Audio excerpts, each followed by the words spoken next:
Are you planning to study in Canada and get your permanent residence faster after your studies? Then buckle up, because in today's video, we're diving into the ultimate guide for planning your permanent residency, both for students who are already here in Canada and are rounding up their studies, and those who are intending to come to Canada this year for studies.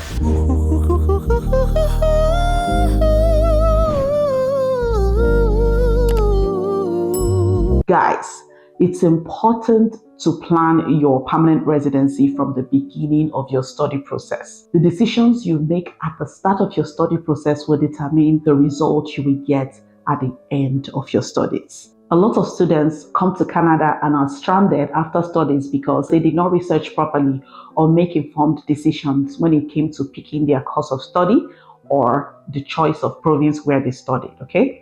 So I'm going to walk you through the top and the best provinces you should consider when choosing a school and even a program of study here in Canada. These provinces will help you make the process of getting your permanent residency more seamless after your studies compared to other provinces. All right. First, I would like to advise incoming students who are about to apply for their student visas this year. Guys, please, before you start the process, it is important to take note of the in-demand occupations that will get you permanent residency after graduation. Some of the popular occupations that you might want to check out are in healthcare, like nurses, pharmacy assistants, personal support workers, engineering, IT professionals, agriculture, or transportation. Those are the occupations that are currently being prioritized here in Canada.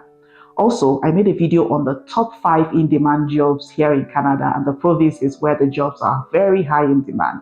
So please, after watching this video, go check it out. It is also important to know if you can afford to study here for 2 years. For some people who can't afford a 2-year study program because of the new proof of funds requirement that is set by IRCC, it's important that you know which province will be able to allow you to get your permanent residency by having a 1-year postgraduate work permit if you're getting to study for 1 year instead, okay? Those are the information that you will need before starting the process. So now, let's talk about the best provinces for international students in 2024. The first on my list is British Columbia. What I like about BC is that they have scoring factors. So it's easy for you to know if you will get the invitation to apply or not after graduation, right from the get-go. I would highly suggest you create an account with the BC PNP just to see where you stand in the BC PNP after graduation, because you'll be able to do that. Another thing I like about BC PNP is that it is ideal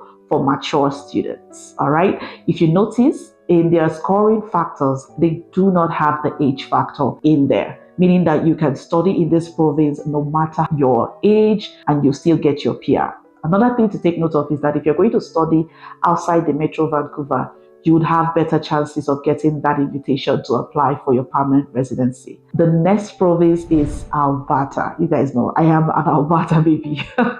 Alberta is an ideal choice for students because of the lower cost of living. I know things are really high, but compared to other provinces, ours is relatively okay, all right? Unlike Ontario and Vancouver, for example, GST is only 5% in Alberta, which is low compared to Ontario, which is 13%, right?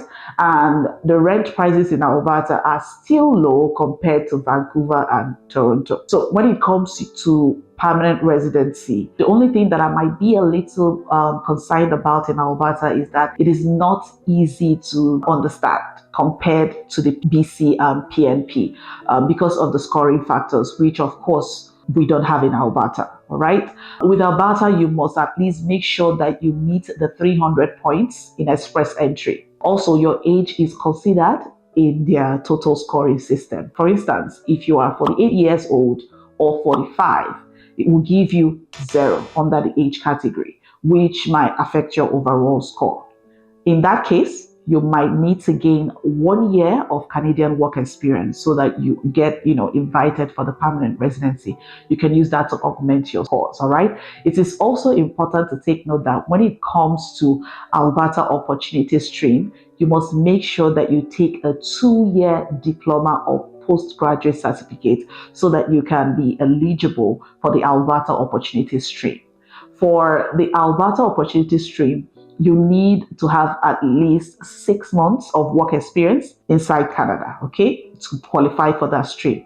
Those are your options in Alberta. So it is very clear, although it is a bit more confusing compared to BC, all right? Even if you're going to gain experience for at least 1 year or 6 months, it's still easier for Alberta compared with the OINP in Ontario. Another good thing I like about Alberta province is that just like in BC, they also have the tech pathway. And for tech pathway, you might need to gain a 1 year of Canadian experience to get your PR for that pathway. If you're getting value from the video so far, please show me some love by hitting on the subscribe button and like the video, subscribe to the channel and turn on the bell icon.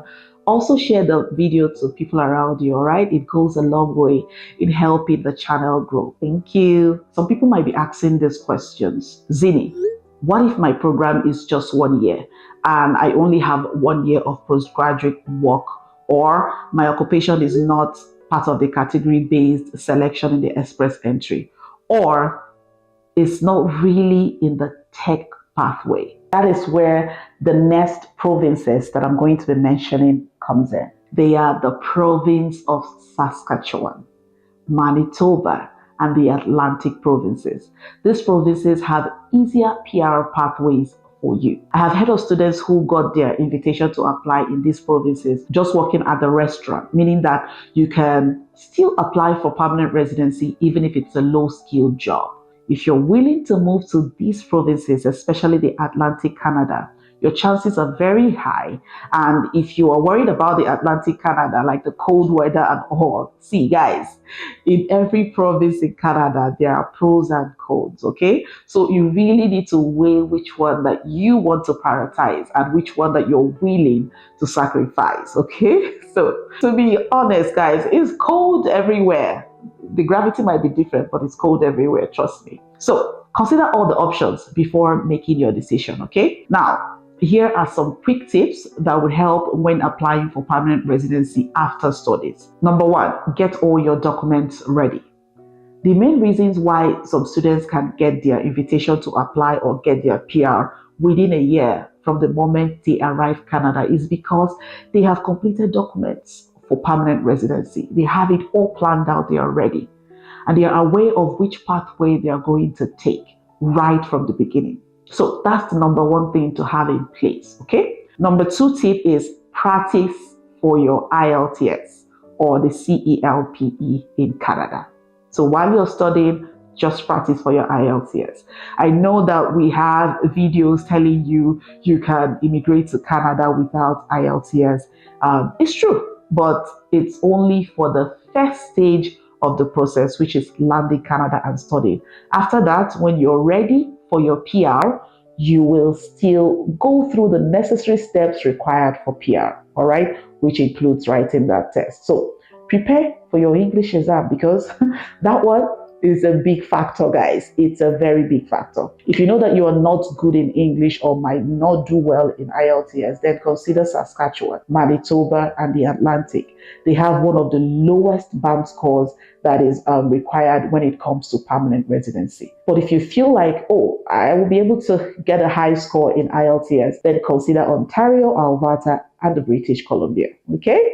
Also, if you already have a CLB 5 or CLB 4 or 6, go ahead and check Saskatchewan, Atlantic, and Manitoba. Those are the best provinces for incoming international students here in Canada in 2024. Let me know in the comment section, which province are you interested in? Which one are you eyeing? I want to know in the comment section, okay? So if you found this video helpful, please support the channel by hitting on the like button, share to people around you, and subscribe. Also, turn on the bell notification just beside the subscription button.